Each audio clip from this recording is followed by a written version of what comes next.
Hey everyone, we're back for part two. We're going to kick off this session talking about the music of William BOLCOM.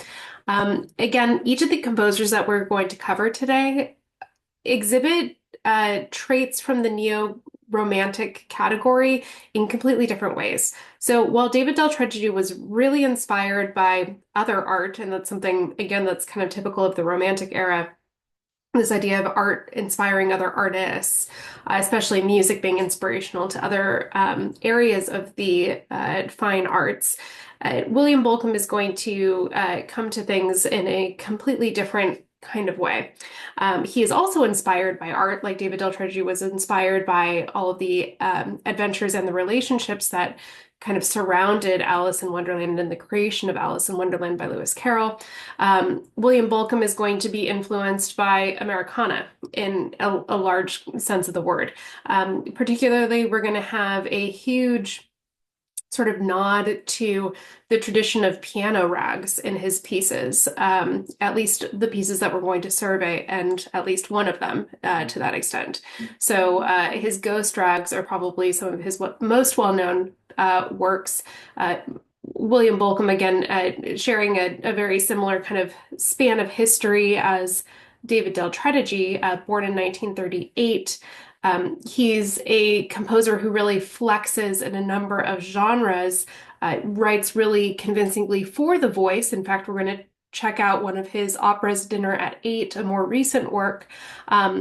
But he also dabbles in much smaller instrumentations. We're going to take a peek at his piano rags, specifically the three ghost rags, which are, again, one of some of his most well-known pieces that he's contributed to the contemporary repertoire. So he was born in Seattle in 1938.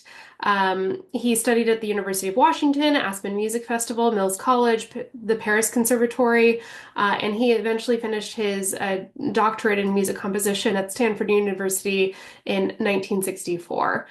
He, much like David Del Tredici, is a Pulitzer Prize winner. He won the award, the very prestigious award, with his 12 new etudes for piano. And this is after the three ghost rags, but of course he had gained quite a bit of popularity before that point. One of the reasons why this particular piece has withstood the test of time is because Bolcom himself is an incredibly accomplished pianist. We're going to check out one of his pieces that he wrote in collaboration, or wrote rather for his wife, a mezzo-soprano, who collaborated with him on a number of original works. And part of the reason why that I think he is particularly drawn to writing for the voice time and time again. He taught university or composition at the University of Michigan until the 70s, early 70s, he started in the 70s and taught there until his retirement in 2008. So, like I said, he collaborates often, very often, with his wife, Joan Morris. They have a very fun set of cabaret tunes that they did, or that they do, one of which I'm going to show you because it's one of my favorite pieces. Lime Jello Marshmallow Cottage Cheese Surprise. One of the things that I think kind of makes Bolcom a little bit different from David Del Tredici, not to say that he it doesn't have humor, but Bolcom has a strong sense of humor to him, and we're going to see this in a number of the samplings that we approach of his. I kind of want to jump right into my favorite tune of his from the 1980s, Lime Jello Marshmallow Cottage Cheese Surprise. It's obviously very tonal in its approach. The very, very fun wordplay, a very standardized progression that we hear oftentimes as a sort of ground bass figuration for these very intricate and kind of fun lyrics that are happening. So something totally different, lime jello, marshmallow, cottage cheese, surprise. Tuna fish, that's my lime jello, marshmallow, cottage cheese. All right, here we go.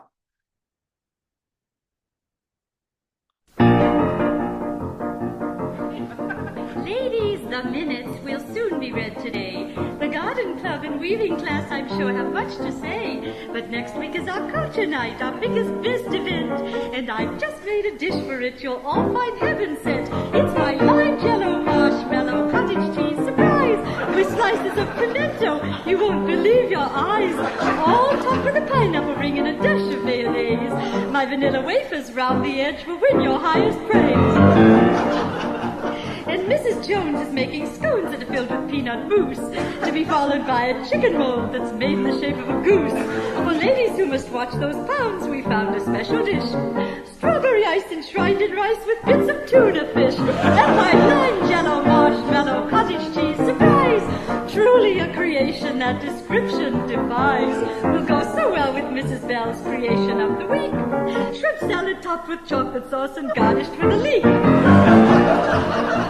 And Mrs. Perkins' walnut loaf that's crowned with melted cheese was such a hit last culture night, we ask no seconds please. Now you must try her hot dog pie with candied mushroom slices. Those ladies who resigned last year, they just don't know what nice is. And my lime jello marshmallow cottage cheese surprise. I did not steal that recipe, it's lies, I tell you lies. A grand award, a picture hat, and a salmon sequined gown for any girl who tries each dish and keeps her whole lunch down. I'm sure you all are waiting for the biggest news, dessert. We've thought of things in molds and rings your diet to subvert. You must try our chocolate layer cake on a peanut brittle base with slices of bananas that make a funny face. Around the edges, peppermints just swimming in peach custard with lovely little curlicues of lovely yellow mustard. If all this is too much for you, permit me to advise. More lime jello, marshmallow, cottage cheese surprise. I made heaps. I just think it is so funny. So one of my favorite BOLCOM tunes happens to be that fun cabaret number that he, wrote for his wife very specifically. Again, in fact, I think on that recording, it's both he and his wife who are pictured there. And as a quite accomplished pianist, obviously the idea that, your upbringing and your knowledge on a particular instrument is going to kind of color your method of composition. So I think that of anything that BOLCOM writes, his piano pieces are incredibly idiomatic to the instrument, while being still quite challenging, as he was an accomplished pianist. But he comes to it with a very kind of physicality at the keyboard, and I think that David Del Tredici did very similarly. But of course, the kind of studies that they both did in keyboard were going to be very different, and therefore color the kind of composition that they ended up kind of experimenting with. And so that you can kind of hear the influences of what BOLCOM was, used to playing as a part of his works. And it's not to say that he is just replicating something that he that was from his past or something like that, or something that he had studied exclusively. But I think that kind of experience definitely, and when it's a point of interest and something that is that you're drawn to as a point of inspiration, of course, it's going to come up in your works. So William BOLCOM really inspired by the piano's expression, turn of the century, in the context of piano rags. And I've got not only a little section of an interview, so we can hear a little bit of BOLCOM speak on his own work and why he was so inspired by piano rags in the first place. And then we'll go ahead and listen to some of the 3 piano rags, the Ghost Piano series. So first, let's hear BOLCOM speak a little bit about him and his points of inspiration.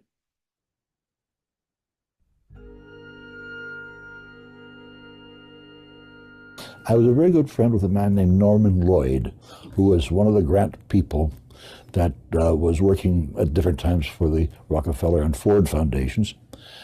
And we'd have lunch about this and that, and he would always sort of complain about the fact that he had to give money to orchestras who were not working for the younger people, not doing new music, doing the same old trieds and trues, and which we seem to have today. You look into the the Friday listings in the New York Times, and your heart sinks. He said, "Do you know Scott Joplin, the name?" I said, "I kind of heard that." He said, "Well, he wrote the Maple Leaf Rag, and he also wrote an opera in ragtime." And I said, "That sounds interesting enough. I think I'll try to follow it up." So I did the normal thing. I was teaching at Queens College at the time, so I was able to run around to all the various places in New York, because after all, he was based in New York during all that time, Scott Joplin. And I went to the Lincoln Center Library, nothing. I went to the County Cullen up in Harlem, nothing. I went to the Museum of the City of New York, the same. I contacted friends I had at the Library of Congress, John Newsom and so on. And they said, "If you ever get it, please let us know. We have a card, and that's all we have." Anyway, what happened was that I was in this office with 10 other people. We had 3 desks, and we zipped in and zipped out. I had a whole drawer to myself. And a fellow named Rudy Blesch would come in and teach the big jazz courses, or the history of American pop, whatever he was dealing, mostly jazz. Finally, after a month or two of fruitless searching for Treemonisha, I said, "Mr. Blesch, I have had a lot of trouble finding Treemonisha, and nobody seems to have it." He said, "Well, I have a copy at home. Would you like it?" And I said, "Sure, I'd be delighted." So he had it Xeroxed. So I got the score, got home, and I started paging through it, and I thought, this is a grand homemade opera.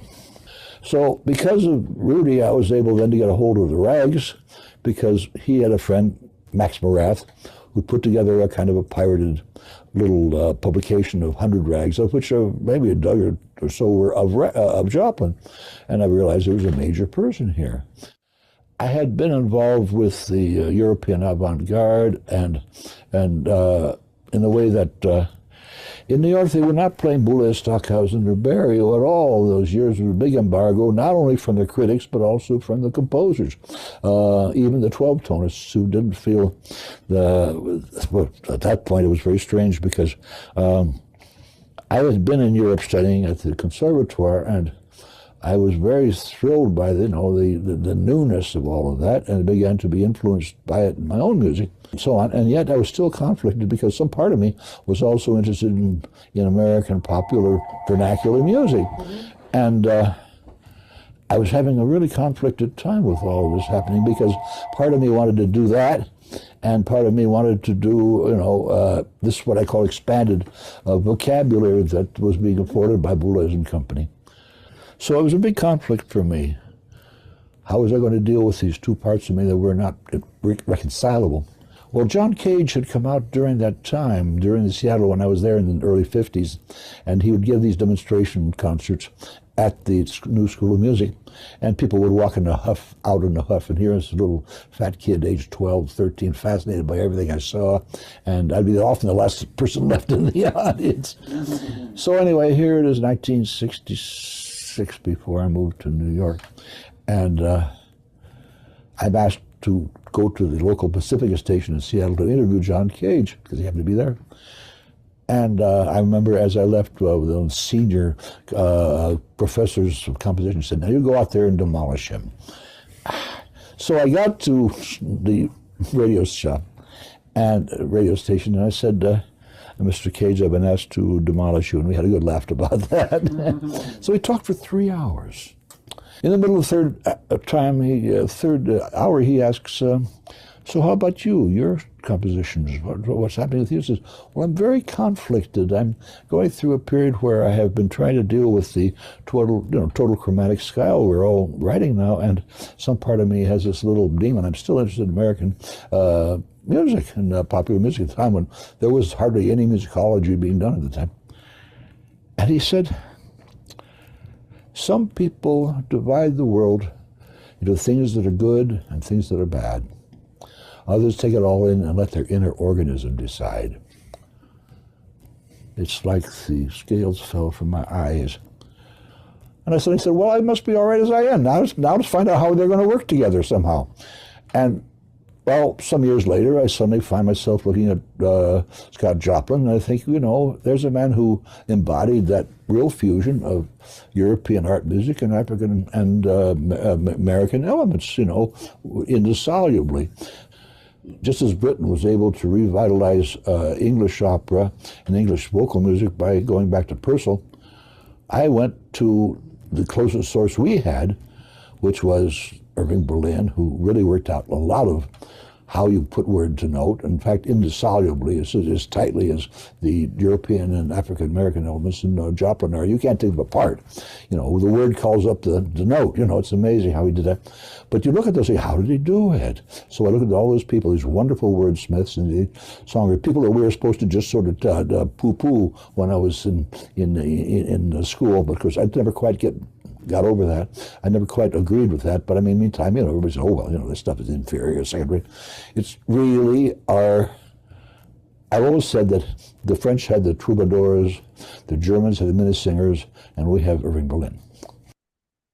So, one thing that I, again, have talked about a couple of times is this idea that, when we're surveying composers, we're not just talking about art and art in the abstract. We're talking about people that are alive that are making these things. And it's wild to me, again, because we are such fans of labels that we kind of section off some of these thinkers, these movers, and these shakers as people that are kind of like in their own echo chamber in a way. And to have, BOLCOM be in close contact with John Cage and having, and that's the very downtown music scene in New York City is going to be very different from the kind of music and aesthetic interests that BOLCOM it ends up embodying. And I just think that it's very interesting that these groups that we do feel that are so separate actually did interact, and our current day where we're thinking about all these different factions, of course, they're also rubbing elbows. So just when we're thinking about the chronology of things, also consider that we have simultaneously a number of different other interests from other composers and how they are rubbing off on these, from group to group, composer to composer, how they sort of influence and change one another. So, I think we should take a very short listen to a little bit of BOLCOM's take on the piano rag. The Three Ghost Rags from 1970 to 71 are some of his most popular pieces. So let's take a listen.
then we get a contrasting section that happens within the context of the rag. So obviously there's a lot of things that are nods to the, traditional piano rag. We have the persistence of syncopation that's happening. A lot of the same kind of intervals that are happening in the bass voice, the left hand of the piano, preferencing octaves and fifths, open intervals.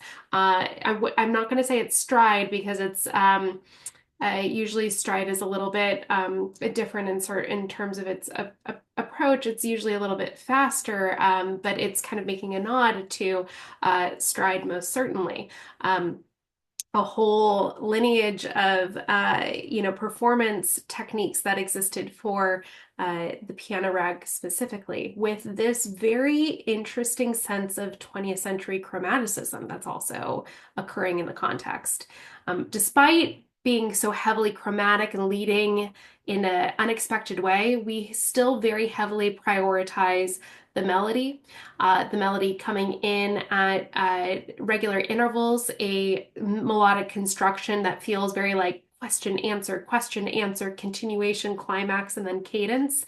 Something that's something very formulaic, but our interest is coming from the deviation from the norm that we would typically hear for a piano rag. So I think it is not surprising that the ghost rags have withstood the test of time. Really beautiful BOLCOM pieces, and again something that exhibits neo-romantic tendencies without being hugely grand in terms of the orchestration. Again, here we're not really thinking so much about timbre or orchestration because we are really prioritizing things like syncopation of our time signature and deep chromaticism when it comes to the harmonic underpinning. Some pieces that I quite rather like by BOLCOM specifically. So I do want to take a moment to talk about his operatic work, specifically something that is more recent from 2017, a collaboration with librettist Mark Campbell, someone who I am honored to call a friend, and someone who has certainly kind of made the rounds in terms of working with a number of compositional voices from a number of different genres. I think that he most often, Mark Campbell, that is the librettist, pairs himself with composers who have these neo-romantic tendencies. And I think one of the things that I really do admire about BOLCOM's music is the ability to still maintain its freshness and fun. I think sometimes we come across some composers who are ultra serious. BOLCOM is not one of them. And so these are some very short sections of Dinner at 8 in addition to a little bit of an interview with him and the cast. Times may be tough. Dinner at 8 is a really wonderful opera. Originally premiered last March at Minnesota Opera. I went to see the premiere. It was really wonderful to see how this piece works with an audience. Directing a brand new opera has its challenges because there isn't really much of a ground plan to go from. We have the script, we have the libretto. In this case, though, it's really neat to have the actual living composer that we can call on if we need to answer any questions. We don't often have living composers on hand. It'd be really cool to be able to sit down with Mozart and say, what were you thinking here when you wrote this part of Don Giovanni or Nozze di Figaro? But to actually have the voice of the composer there, I mean, it's wonderful. It's a little terrifying to be working with Bill BOLCOM, but it's terrifying in a good way because you want to impress him and you don't want to let him down, but he's actually the kindest soul. And so it's really nice to actually have the composer telling you, this is great, let me help you even more. To actually have the composer say, well, yeah, here it is, it's written on paper, but you can't really tell from looking at the paper what the stylistic elements might be. So why don't you frame this word this way or color the text this way? Having his description and participation in making those kind of things more real is just wonderful for our students. So, I think I'd like to draw attention to a couple of things that make new opera, something that's a difficult genre to explore. It's a huge art form that requires a huge performing forces. Not only is the length of the work relatively long, but the number of voices, the orchestra that you need, the number of rehearsals to get people off book, and the amount of time it takes a composer to actually realize their operatic idea. Oftentimes, an opera, especially contemporary opera, is only done one time. And that's a very sad fate for composers that are currently living to only have their very large scale works done once. But an opera is a spot where you either go big or go home in a way. And Bolcom, of course, at this point is well placed in the 20th century canon. His works are done certainly more than once, as the speaker was explaining, though, that the idea of having multiple recordings, multiple realizations, gives you a good amount of kind of initial research on a piece and helps people learn it.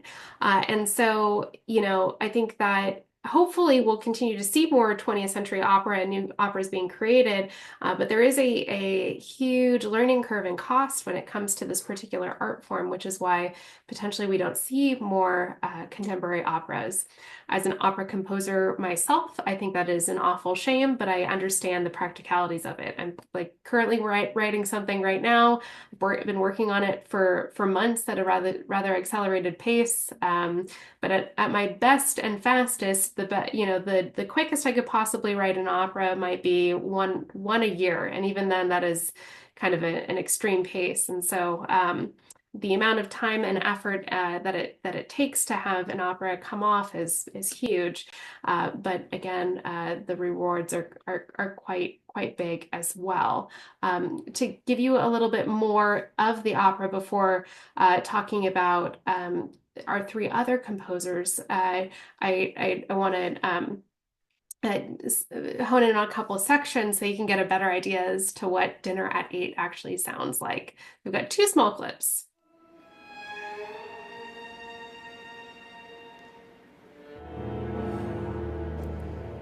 Name up in lights again, in lights.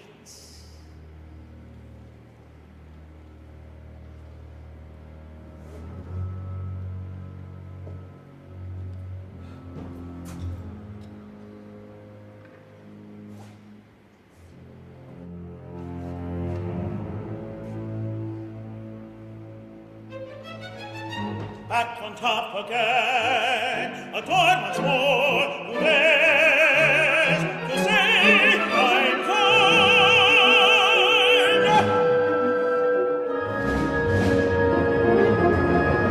I believe again, in the game again,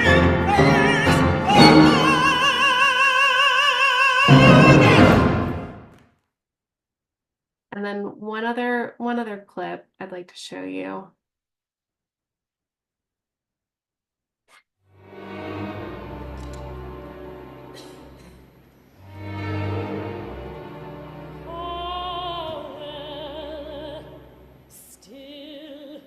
It's a coup, a brilliant coup, the event of the season, counted in all the papers. But what shall we serve for dinner? What will dazzle, impress? Leave them again.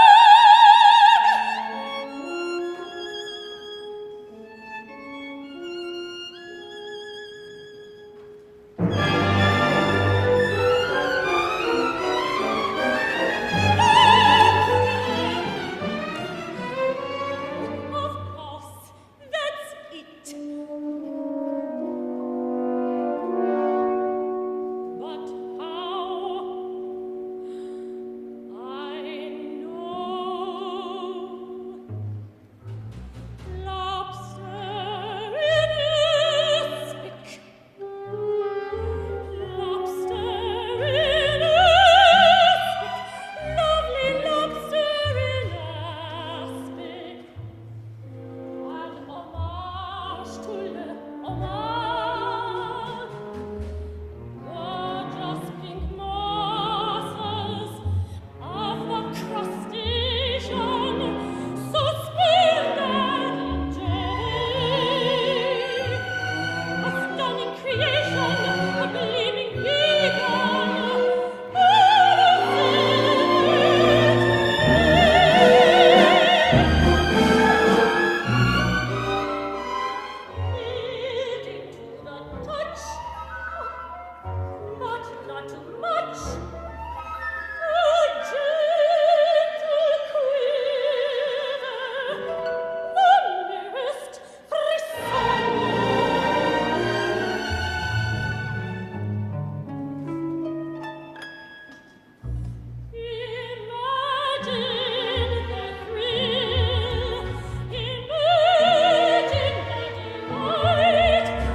So, of course, well, quite serious potentially in its accompanying sound, the lyrics being about lobster and aspic is pretty darn funny as far as I'm concerned.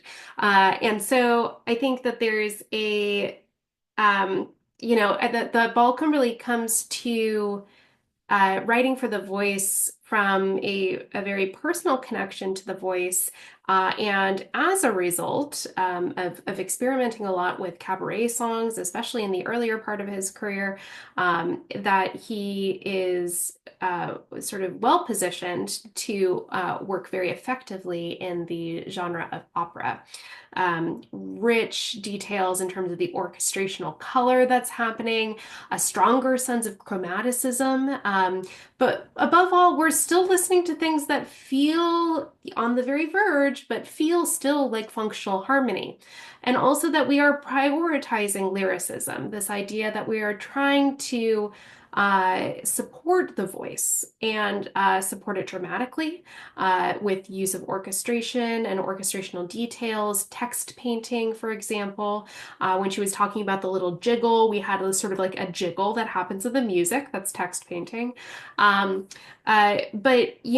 we're still dealing with kind of exaggerations of standard phrases, where we point our attention to the lyrics and the lyricism of the line, where we are still dealing with feelings of meter and rhythm, but that it's ultimately at the whims of the melody that we are listening to. And we do have something that we do call a melody to begin with.